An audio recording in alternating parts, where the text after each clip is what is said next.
Swayam Prabha. Digital India. Educated India.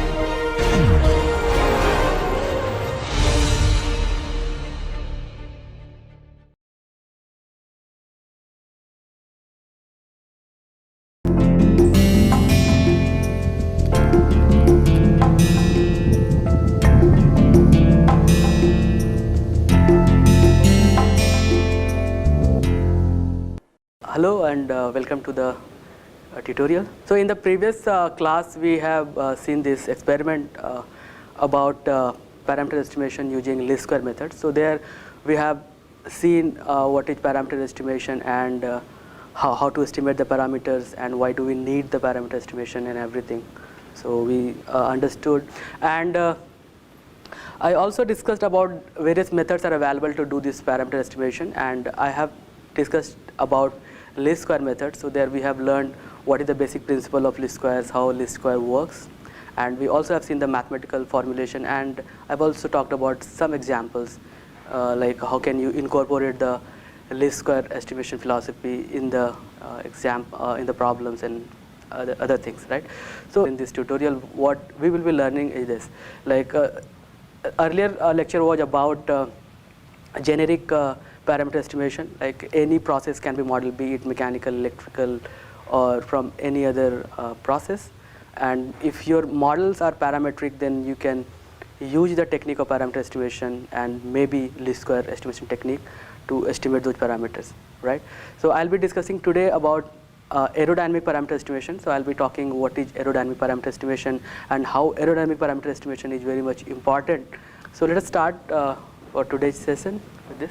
So again the experiment is about parameter estimation. So this parameter estimation is nothing but aerodynamic parameter estimation. We discussed about the definition of parameter estimation, and few methods I have listed which can be like from there you can estimate parameters using the flight data, using the sets of input data and output data. But we also should know there are other ways also to estimate aerodynamic parameter estimation, right? So these methods are like this. First one is analytical method.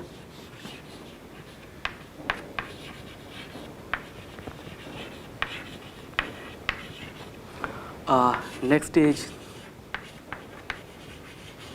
wind tunnel method, and then third one is flight test method, right? So which we will be learning in a detail today, flight test method. So earlier part of the lecture was about this method, right? So this is a theoretical method. You do the parameter estimation using analytical method from the geometrical detail of the aircraft. But what happens there, like you assume some complex phenomena, you simplified some complex phenomena, so the estimated parameters may not be so accurate. But for that you have other methods also which is picking up so fast these days, and that is based on the CFD, computational fluid dynamics also. All of you know about CFD.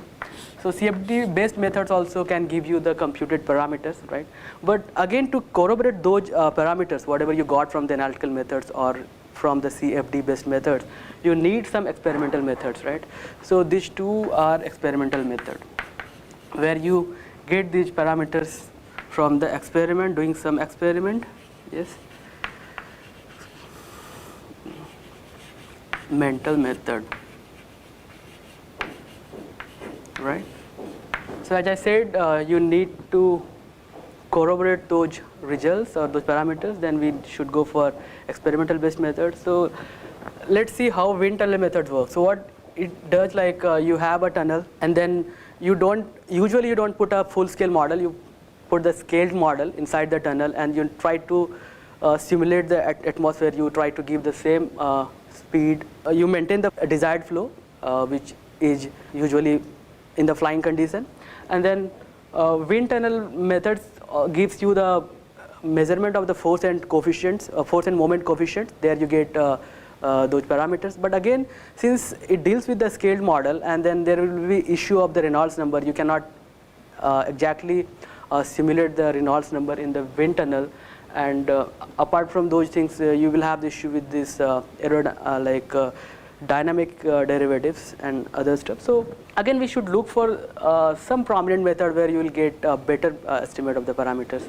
And with that, we'll start this flight test method, where you will collect the data during the flying condition, and from the measured variables or flight variables, you will try to estimate those parameters, right? And already have discussed this parameter estimation in aerospace area is very important, because once you talk about designing of control algorithm or designing of guidance algorithm in aerospace application, then you need to have a very accurate model. Even if you want to do something for this fault detection and diagnosis, you should have a better model. Aerodynamic model is becoming so important, because the accuracy of aerodynamic model will dictate the accuracy of your equation of motion or whole aircraft model. So I will not talk about equation of motion here. So we'll start with this aerodynamic model. Okay, aerodynamic model of forces and moment. So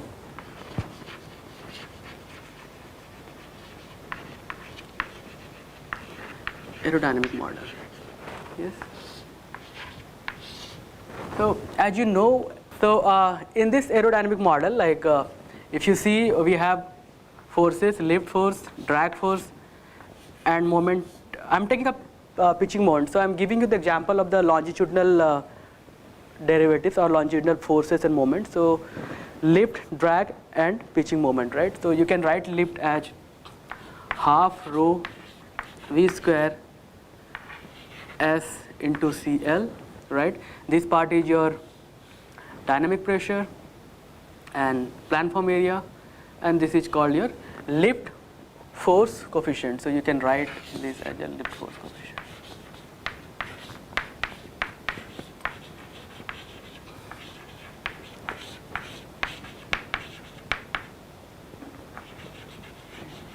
Right? And drag also you can define similarly, half rho v square s CD, where this coefficient CD is your drag force coefficient, correct? And pitching moment is again half rho v square dynamic pressure times S times C bar here, this is chord length, and this Cm, which is your pitching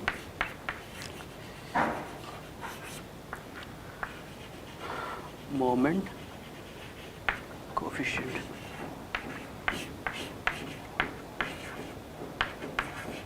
Okay, so you know how force and moment can be simplified in this term. So these are basically your non-dimensionalized term, right? They are very important to study in this equation of motion. Now with the introduction of lift forces, lift, drag, and pitching moment coefficients, so I'll talk about like this model, like how do you model them, right? So now you know what are those coefficients. So CL, CD, and CM. So you know they all are function of alpha, angle of attack, delta E, change in elevator deflection, and Q, pitch rate. It can also be a function of other variables like Reynolds number, V, and all. So just for simplification, I'll take these three variables. So CL, CD, CM, they are function of alpha, delta E, and Q, right? So if you write the aerodynamic model, which already you know, just for revision I'm doing it again. So CL can be written like CL naught plus CL alpha into alpha plus CL delta E times delta E plus CLQ. Here we write CLQ times QCV by 2V to make it non-dimensionalized, and everything will be in a same term. And CD, you know, it is written like CD naught plus CD alpha and alpha plus CD delta E into delta E plus CD Q into QC by 2V, right? Similarly, Cm can be written as Cm naught plus Cm alpha into alpha plus Cm delta E into delta E plus Cm Q QC by 2V. So they are called aerodynamic model. Yeah, so already I have written here. So these things are your aerodynamic model, force and moment coefficients, right? So here you see that all the variables like CL, CD and CM, they are well structured, right? So this is the structured model where CL naught, CL alpha, CL delta and CLQ, they have their own physical significance and they are called aerodynamic parameters.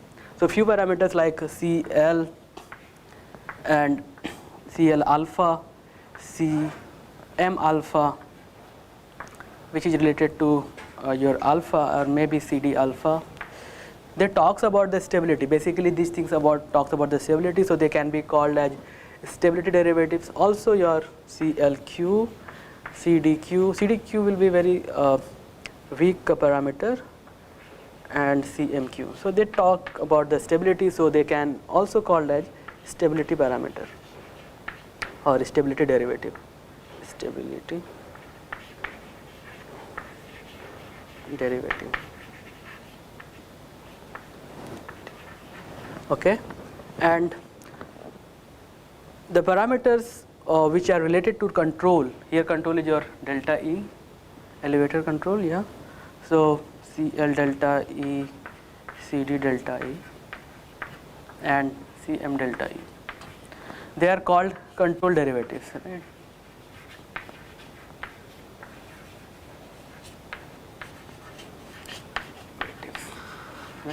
Now why they are called derivatives? So it is quite clear from the nature of the parameter, because if you see CL alpha is nothing but dou of CL by dou of alpha. It says the change in alpha, whatever change you observe in CL, like the change in CL because of change in alpha, this is defined by CL alpha, right? So accordingly everything will be like that, CL delta E, change in CL with the change in delta E. So this is called your control derivative, right? So once you have the structured model, right, so they again become a parametric model. So today I'll be talking about the, as I said earlier, about the aerodynamic parameter estimation, and I'll show you with the examples, and this is also the demonstration of the technique what we have learned in previous class, least square technique, right? So I'll take two parameters, two variables, sorry, force CL and moment CM, pitching moment coefficient. So now you know the model. CL is CL naught plus CL alpha into alpha plus CL delta E into delta E plus CLQ into QC by 2V, yes, and CM naught plus CM alpha times alpha CM delta E times delta E CMQ QC by 2V. Okay, so it can also be written like this, yeah. CL and CM I'll write in a vector form like this, and if you write all the parameters here like CL naught, CL alpha, next is your CL delta E and CLQ. In this you have CM naught, CM alpha, CM delta E, CMQ,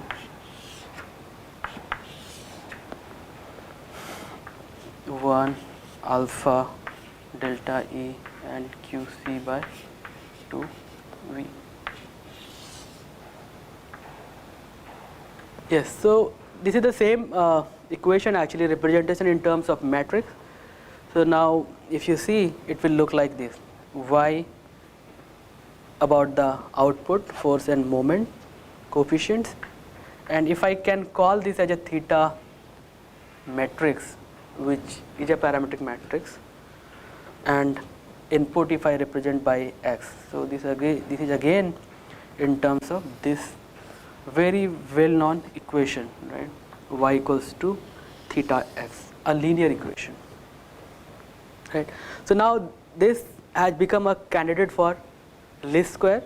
We have seen in previous class how to estimate the parameters from the linear model, which was like this. Yeah? So I'll demonstrate the principle of least square on this example, right? So now let us talk about the flight data, right? Because now, as I've said, this is output, this, and here this is input, right? So output, this is your input, and this is parameter, vector or matrix.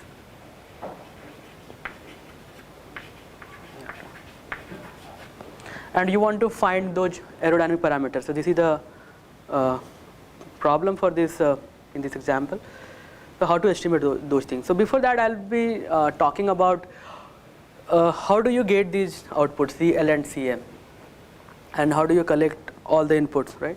So as we know, there is no sensor which can directly give you the force and moment coefficient during the flying condition. So CL and CM we cannot directly measure, right? So now question comes, how will you get CL and CM? Because now we are talking about the system identification or parameter identification. It is about the input and output. So how will you generate the output, or how will you get that? So it means can we do something, or do we have other flight variables which is related to force and moment, and from that we can get these force and moment coefficients? So can we do something like that? So let us see again CL and CM. And as you know, most of the sensors which is inbuilt in the aircraft, which is mounted on the aircraft, they give you the information in terms of body frame. And for your information, you know CL, especially this lift force, they are in wind frame, not in body frame. So you need a conversion from body frame to wind frame, right? So CL, how do you establish the relation, like how will you get CL? So CL, as we know, CL can be also written as Cx sine alpha, right, minus Cz cos alpha, right? So now they are also force coefficients in body frame, and you know that actually if you see this is the aircraft, if your axis is like this, if you define x-axis towards the nose, y here and z, so the force in this direction will be fx, fy and fz, right? And again, you know force can be written as q bar dynamic pressure times s into cx. So you basically get cx from this, or cz from this, dynamic pressure times surface area, right? So you know the meaning of Cx and Cz, right? So just I have told you so that you can get the understanding, you can align your understanding with this, right? But again, we don't have sensors directly which directly measure Cx and Cz. Then Cx, as we know, it can be written as mass times acceleration, acceleration in x direction, minus thrust. So thrust I'll represent with Fe. So please remember, this is your thrust force, right? Okay, divided by dynamic pressure times area. But if there is inclination angle with the engine, so this is called engine inclination angle, so that component also will come here. So that will be cos sigma t, right? And this is your engine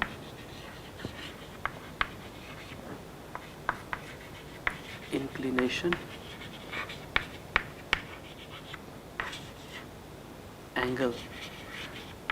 So the aircraft which we'll be talking, where the value will be 0, so this is not a very dominant term, but for the sake of completion of this equation, I have written this so that you should remember. And Cz you will get m az, m times az minus, now it will become plus fe, sine component of this angle.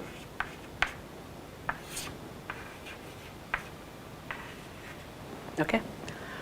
Now we know from these equations, we know the data for Ax, thrust force, dynamic pressure, surface area.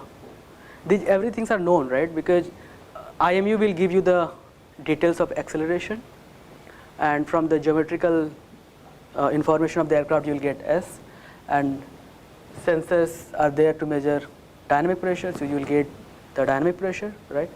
And you will also get Az. So in these equations everything can be measured through the flight, right?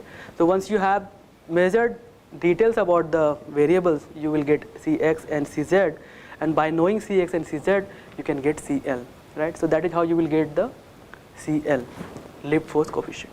Now coming to the pitching moment coefficient, this one, how will you do that? Like how will you measure that, or how will you derive from the flight variables? Just write the moment equation.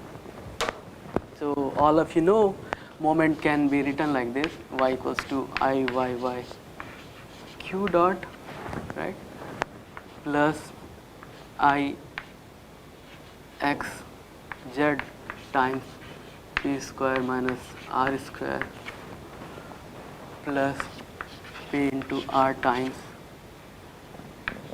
Ix minus Iz. So this is the moment equation, right? And further you can write m as half rho v square s c cm. Basically this is your chord length c. You can write c. I'll just use this notation as c and c bar interchangeably. So here I've written c. So let's write c. But here please understand this is your chord length.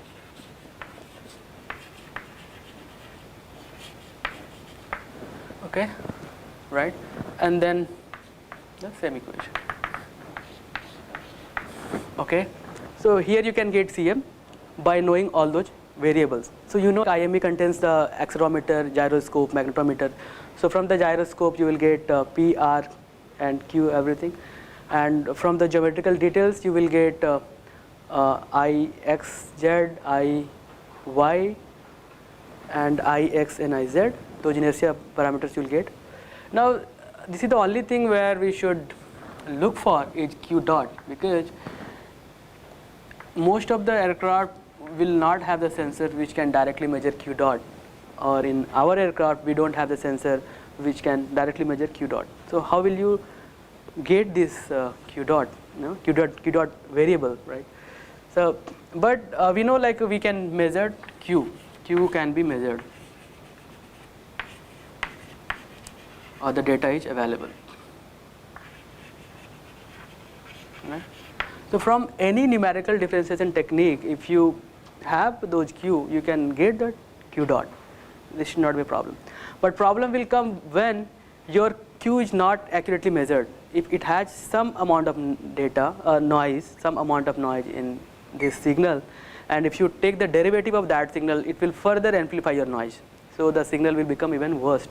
And once you don't have the accurate Q dot, you will not be able to get accurate output Cm, and once you don't have the accurate output, then the estimated parameters will not be accurate, right? So that's why we have to be very careful the kind of data you are selecting or we are feeding in this algorithm. Those data should be very accurate or reasonably accurate. So now questions will come like, how can we reasonably estimate or obtain this Q dot from Q, right? So now suppose there is a small amount of error or some amount of error in Q, right? Then we need to identify the error, or we need to see like if there is any presence of error. So how will you detect that? So you apply FFT. From the FFT is called fast Fourier transformation, right? So what it does, like it will give you the frequency components present in the signal. So if you pass through it, and then if you see this amplitude versus frequency graph, so it will generate some spikes, right, like this. Wherever frequency terms are there, you will get those spikes. So I think let me tell you about a little bit about the FFT, so that you will be able to appreciate, because you might not have learned it, right? So before that, so suppose you have a very clean signal of sinusoidal signal, like everyone have seen this signal, right? Sinusoidal signal. Okay. So sinusoidal signal, if you see mathematically, it will look like this, right? 2 pi f t sin omega t. So here this signal has only one frequency component, which is f, right? And if you do this fast Fourier transformation or Fourier spectrum analysis of this signal through fast Fourier transformation, the same thing what I was trying to discuss here, then since it has only one frequency component, so it will generate only one spike, right? And it was at frequency f, so you will get the spike at f with some magnitude or amplitude. You can also see the amplitude of the signal. If it has two frequency components, then you will get two spikes generated for corresponding frequencies, right? So this is the idea of your fast Fourier transformation. Okay. So as I said, if Q has noise, then usually noise enters through a very high frequency terms. So you will get to know once you do the spectrum analysis using FFT. And if you have seen instead few glitches or few spikes at higher frequency, it may not be so big in the amplitude. It will be a small maybe, yeah, but multiple spikes at higher frequencies. Since this will be the dominant one, so it may look like slightly bigger, right? So from here you can easily identify that noise, high frequency noise has entered in this signal here, and it will look like this. These are the high frequency noise. High frequency. Usually noise are of high frequency. So you will be able to identify the noise in the signal by doing this fast Fourier transformation. Now you can easily identify these are the frequency which we don't need in the signal. So you can eliminate those higher frequency noise terms by designing a suitable low pass filter, right? So low pass filter, what it does, like a low pass filter, LPF, it rejects all the higher frequency component terms, right? All the higher frequency terms, and it will give you the signal which is related to low pass, like a low frequency. So you can reject all those higher frequency noises or higher frequency terms by employing the low pass filter, and then you can give the information of cutoff frequency in the low pass filter from the FFT analysis of this Q signal, right? And once you got the Q signal clean, then you employ any numerical differentiation technique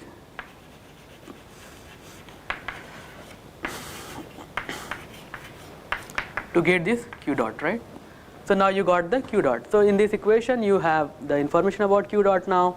You already know about inertia parameters.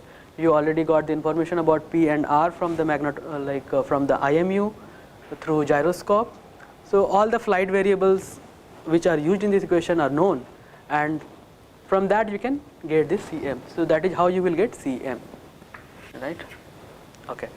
So in the output you got Cl and Cm, and you can directly measure alpha from the alpha sensor from flight test. You have the information about the elevator deflection from the sensor, so this also is measured, and Q definitely you know, and C is your chord length, and velocity is also hazard, right?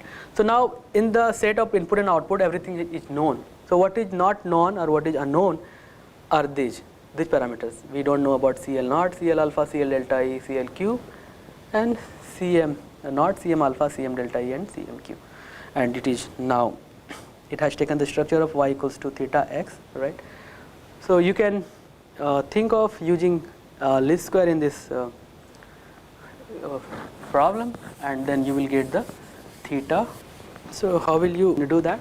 Like from the simple technique, you can y equals to theta x now, right? So how will your estimated parameter will look like this? So look like in this thing. Again, least square technique says like it minimizes the summation of the error if you remove the error part, what I discussed in earlier class. So what you do, like you post multiply with x transpose here or both the side, right?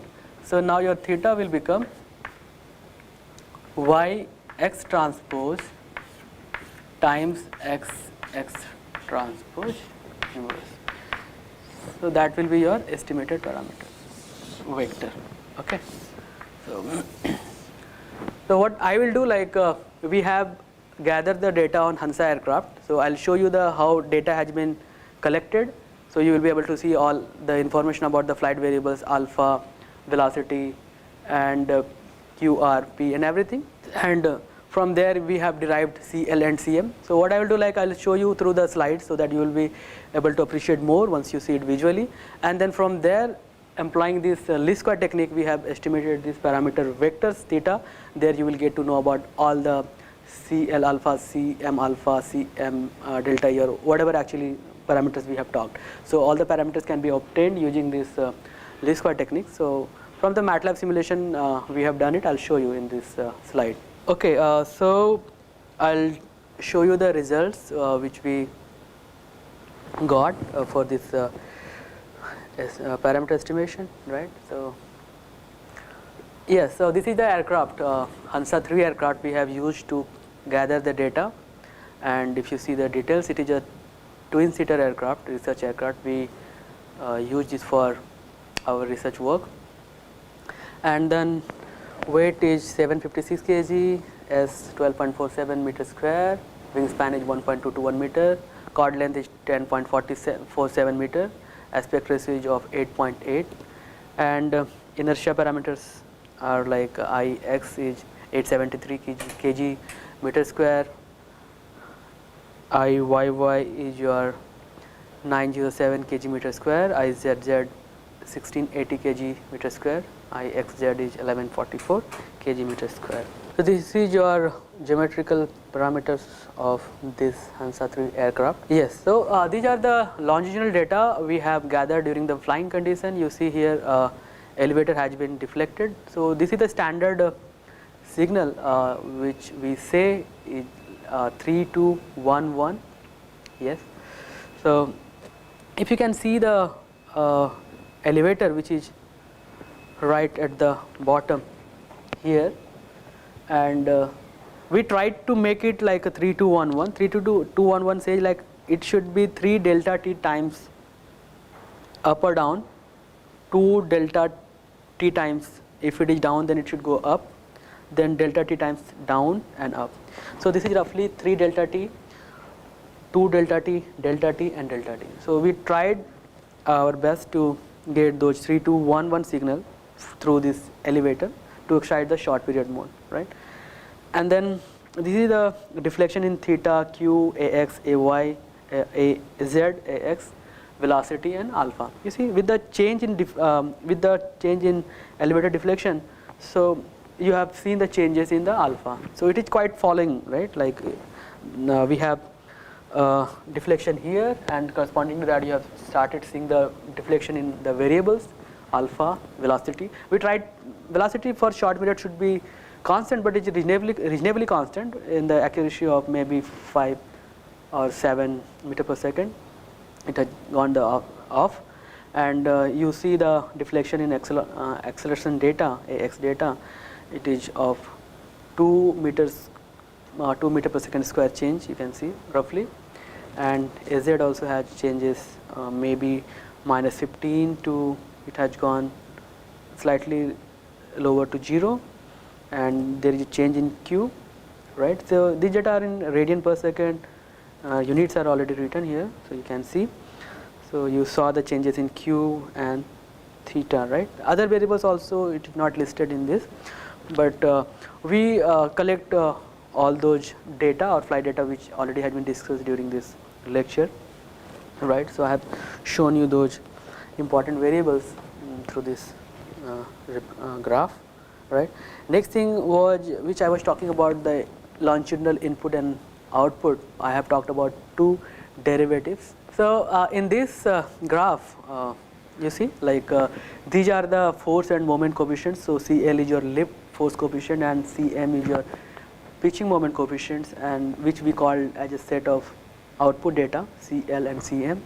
So the data has been collected for 20 seconds. You can see here in x-axis represents time in second, and these are the set of input data, right? So this is delta E QC by 2V and alpha for the same amount of time. So we have now set of input data and output data.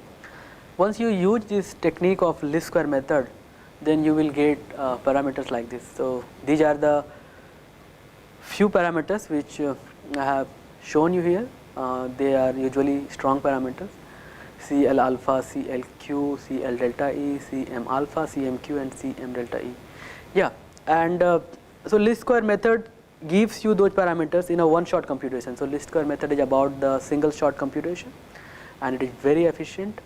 Here the value of CLQ might not have come correctly, basically Q derivatives, because we have not excited the complete dynamics, like so maybe there will be a slight change in Q derivatives, but other variables are quite okay in comparison to internal values. Yeah, so in the next lecture or in the next tutorial, we will be learning about the same parameter estimation technique or aerodynamic parameter estimation technique from the different methods. So here we talked about least square method, right? And then in the next class we will learn about delta method, which is based on the black box model, right? And then you will be able to appreciate the method of delta method, which is based on artificial neural network, and then we will have the comparison of the results from the least square method, and then you see which one is better, or are they comparable, or what is the confidence interval of those methods. So thank you so much.